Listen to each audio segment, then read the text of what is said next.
নমস্কাৰ এই মুহূৰ্তত আহি পৰিছে ৰাজ্যখনৰ বাবে কেইবাটাও বিগ ব্ৰেকিং নিউজ। আজি 24 জানুৱাৰী অসমৰ লগতে ভাৰতৰ বিভিন্ন প্ৰান্তৰ পৰা সন্ধিয়াৰ কেইবাটাও খবৰ আহি পৰিছে। এই মুহূৰ্তত জনাই আছো এটা ব্ৰেকিং নিউজ। নিশা ৰাজ্যত প্ৰবল ভূমিকম্পৰ জোকাৰণি অনুভূত হৈছে। ভূমিকম্পৰ অভিকেন্দ্ৰ ম্যানমাৰ আৰু মণিপুৰ সীমান্ত। ভূমিকম্পৰ প্ৰাবল্য আছিল 4.8 ৰিক্টাৰ স্কেল। আপোনাৰ অঞ্চলতো ভূমিকম্পৰ জোকাৰণি হৈছে না নাই কি আমাৰ কমেন্ট যোগে আপুনি জনাব পাৰে। যোৱা নিশা মণিপুৰ ম্যানমাৰ সীমান্তত 4.8 প্ৰাবল্যৰ ভূমিকম্পৰ জোকাৰণি অনুভূত হৈছে। নিশা 12:55 বজাত অসম উত্তৰ পূবত তীব্ৰ জোকাৰণি অনুভূত হৈছে। বুধবাৰে কাছাৰ মণিপুৰ সীমান্তত 4.3 প্ৰাবল্যৰ ভূমিকম্পৰ জোকাৰণি অনুভূত হৈছে। 19 জানুৱাৰীতো মণিপুৰ ম্যানমাৰ সীমান্তত 4.5 প্ৰাবল্যৰ ভূমিকম্পৰ জোকাৰণি অনুভূত হৈছে। তিনিওটা ভূমিকম্পৰ অভিকেন্দ্ৰ আছিল 200 কিলোমিটাৰ দূৰত্বৰ ভিতৰত। তিনিওটা ভূমিকম্পৰ জোকাৰণি প্ৰবল ৰূপত অনুভূত হৈছে অসমত। বাৰে বাৰে হোৱা ভূমিকম্পই দিছে নেকি সম্ভাৱ্য বৰ ভূমিকম্পৰ ইংগিত। বিশেষজ্ঞৰ মতে উত্তৰ পূব দেশৰ ভিতৰত অধিক ভূমিকম্পৰ প্ৰৱণ। সঘনাই হোৱা ভূমিকম্পই বিশেষজ্ঞৰ আশংকাক দিছে নেকি অধিক মাত্ৰা। পৰৱৰ্তী খবৰটো হৈছে ভূমিকম্পৰ ভয়ংকৰ বিস্ফোৰণ। এইবাৰ 5গৰাকীকৈ লোকৰ মৃত্যু হৈছে। জীৱন মৰণেৰে যুঁজ কেইবাজনৰ। এটা ব্ৰেকিং নিউজ ডাঙৰ খবৰ এই মুহূৰ্তত পুনৰ সংঘটিত হৈছে দেশ জোকাৰি যোৱা বিস্ফোৰণ। ভয়ংকৰ বিস্ফোৰণৰ ফলত 5জনকৈ লোকৰ মৃত্যু হৈছে। এটা ব্ৰেকিং নিউজ ঘটনাত কেইবাজনো লোক গুৰুতৰভাৱে আহত হৈছে বুলি জানিব পৰা গৈছে। এটা ফেক্টৰীত এটা বিস্ফোৰণ সংঘটিত হৈ হোৱা দোৱা পৰিস্থিতিৰ সূচনা হৈছে। প্ৰচণ্ড বিস্ফোৰণৰ ফলত কঁপি উঠিছে সমগ্ৰ অঞ্চল। কলা ধোঁৱাৰে আৱৰি ধৰিছে অঞ্চলটোৰ আকাশ। বিস্ফোৰণস্থলীৰ পৰা 5 কিলোমিটাৰ পৰ্যন্ত শুনা গৈছে বিকট শব্দ। ঘটনাস্থলীত উপস্থিত হৈছে উদ্ধাৰকাৰী আৰু আৰক্ষীৰ দল। আহতসকলক উদ্ধাৰ কৰি হস্পিটেললৈ প্ৰেৰণ কৰা হৈছে বুলি জানিব পৰা গৈছে। মহাৰাষ্ট্ৰৰ বান্দ্ৰা জিলাত এই ভয়ংকৰ বিস্ফোৰণ সংঘটিত হৈছে বুলি জানিব পৰা গৈছে। পৰৱৰ্তী খবৰটো হৈছে মিয়াক লৈ অযথা বিতৰ্ক নকৰিব। চৰকাৰ প্ৰশাসনক দিছে 24 ঘণ্টাৰ সময়সীমা। এইবাৰ গৰজি উঠিছে আমচু। অসমত কোনো ধৰণৰ মিয়া নামৰ জনগোষ্ঠী নাই। অসমত কোনো ধৰণৰ মিয়া নামৰ জনগোষ্ঠী নাই। আমি জাতি হিচাপে অসমীয়া ধৰ্ম হিচাপে ইছলাম। আমাৰ অসমখন হৈছে শংকৰ আজানৰ মিলন ভূমি।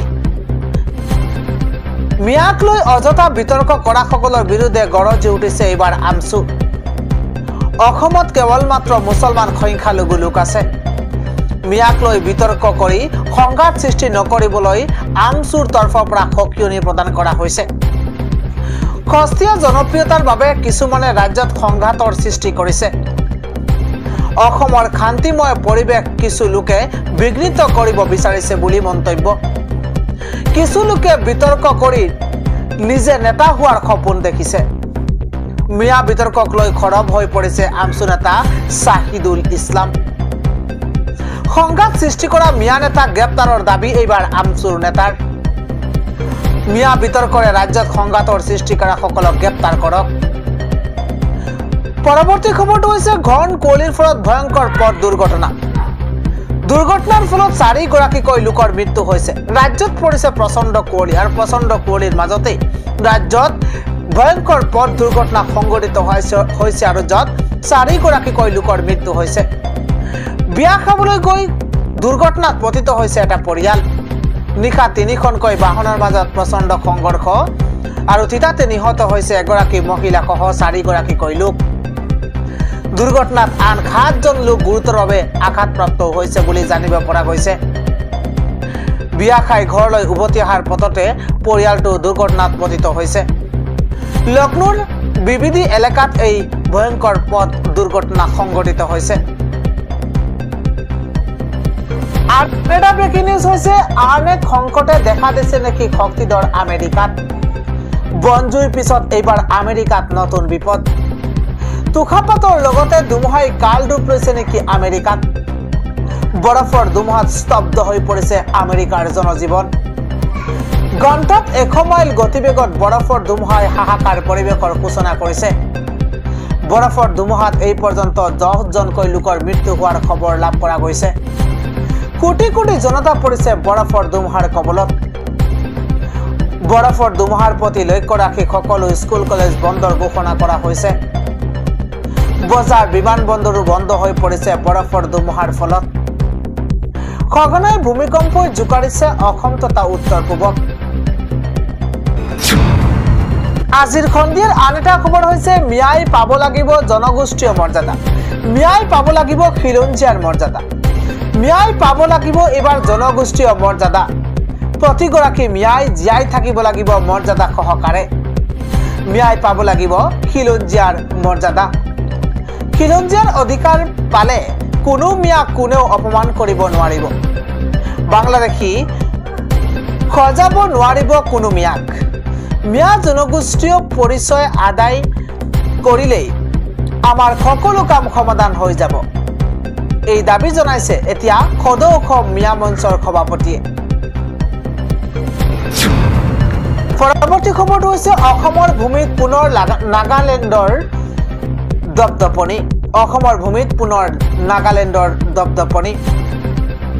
শিৱসাগৰ হালুৱাটিঙত লগাই খান্দিছে বিবদমান এলেকাৰ ভূমি। শিৱসাগৰৰ হালুৱাটিঙত লগাই খান্দিছে বিবদমান এলেকাৰ ভূমি। অসম নাগালেণ্ড সীমান্তত নাগালেণ্ডে খান্দিছে পাহাৰৰ টিলা। 5 বছৰ পূৰ্বে উক্ত টিলাতে শিৱসাগৰ প্ৰশাসনে বিঅপি স্থাপনৰ প্ৰস্তুতি চলাইছিল। 5 বছৰ পূৰ্বে উক্ত টিলাতে শিৱসাগৰ প্ৰশাসনে বিঅপি স্থাপনৰ প্ৰস্তুতি চলাইছিল। আন এটা গুৰুত্বপূৰ্ণ খবৰ হৈছে এইবাৰ অসমত সংঘটিত হৈছে ধৰ্মীয় অসহিষ্ণুতাৰ এক ঘটনা। শিলচৰত সংখ্যালঘু ছাত্ৰ এজনক জয় শ্ৰীৰাম ধ্বনি দিবলৈ বাধ্য কৰা বুলি অভিযোগ উত্থাপন হোৱা এক অপ্ৰীতিকৰ ঘটনাৰ সৈতে জড়িত 4 জনক ইতিমধ্যে আটক কৰা হৈছে। 8ম শ্ৰেণীত পঢ়ি থকা ছাত্ৰ এজনে বুধবাৰে স্কুলৰ পৰা ঘৰলৈ উভতি অহাৰ সময়তে সংঘটিত হৈছে এই ঘটনা। এই ঘটনাৰ পৰিপ্ৰেক্ষিততে এতিয়া আৰক্ষীয়ে তদন্ত আৰম্ভ কৰি 4 জন যুৱকক ইতিমধ্যে আটক কৰিছে। কাছাৰ জিলাৰ সদৰ শিলচৰৰ চন্দ্ৰপুৰ অঞ্চলত সংঘটিত হৈছে এই ঘটনা। সংখ্যালঘু ছাত্ৰজন শিলচৰৰ মধ্যবন্দৰ অঞ্চলৰ বাসিন্দা আৰু নৰসিংহ স্কুলৰ ছাত্ৰ বুলি জানিব পৰা গৈছে। বিদ্যালয়ৰ পৰা ঘৰলৈ উভতি আহি থকা অৱস্থাত 4 জন যুৱকে ঘেৰি ধৰে আৰু মাৰপিট আৰম্ভ কৰিছে। অভিযোগ অনুসৰি তেওঁলোকে দাবী কৰে যে ছাত্ৰজনে বিদ্যালয়ৰ দেৱালৰ আপত্তিজনক কিবা এটা লিখিছিল আৰু যাৰ বাবে তেওঁক শাস্তি দিয়া হৈছে। ইয়াৰ পিছতে ছাত্ৰজনক ৰাজপথত প্ৰহাৰ কৰি কাণত ধৰি জোৰকৈ জয় শ্ৰীৰাম ধ্বনি দিবলৈ বাধ্য কৰিছে।